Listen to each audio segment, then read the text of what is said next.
മുതൽ 5:30. And home away from home എന്നൊക്കെ പറയുന്ന പോലെ ഞങ്ങൾ ബാക്കിൽ കാണാലോ നിങ്ങളുടെ വിഷുക്കണിയൊക്കെ ഒരുക്കി ഭയങ്കര ഒരു എന്താ പറയുക ഇമോഷണൽ ദിവസമാണ്. എങ്ങനെ അത് എക്സ്പ്രസ് ചെയ്യണമെന്ന് അറിയില്ല. ബിക്കോസ് ആദ്യമായിട്ടാണ് നമ്മൾ വീട്ടിലെല്ലാത്തൊരു വിഷു ആഘോഷിക്കുന്നത്. ആൻഡ് നിങ്ങൾക്ക് കാണാം ഇന്ന് നമ്മൾ എന്തൊക്കെയാണ് ചെയ്യാൻ പോകുന്നത്.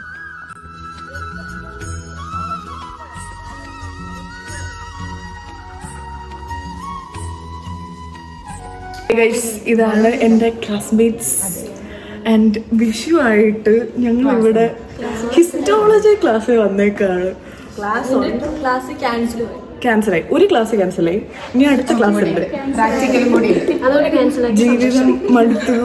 എന്താ പറയാനുള്ള വിഷയമായിട്ട് ക്ലാസ്സിന് വരുമ്പോ എന്താ തോന്നുന്നത്? ഡിസ്പ്രഷനാണ് ഗൈസ്.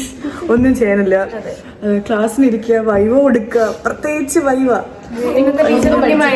ഇന്ന് ഞാനാണ് ഗൈസ് ക്വസ്റ്റ്യൻസ് ഒക്കെ ചോദിക്കുന്നത്. ഒന്നും പഠിച്ചിട്ടില്ല. എല്ലാം ടീച്ചറിനൊന്നും അറിയില്ല, കുട്ടികൾക്കൊന്നും അറിയില്ല. ഞാനിപ്പോ സഹായിച്ചത് തന്നെ. പിന്നെ ഗൈസ് ബൈ. അങ്ങനെ ഞങ്ങള് ക്ലാസ് കഴിഞ്ഞ് വന്നിട്ട് വീണ്ടും കുക്ക് ചെയ്തു ഗൈസ്. ആൻഡ് കുക്ക് ചെയ്തിട്ട് ഉണ്ടാക്കിയ സാധനങ്ങൾ ഞാൻ കാണിച്ചു തരാം. Here is the sambar, payasam, beetroot pachadi, cabbage thoran,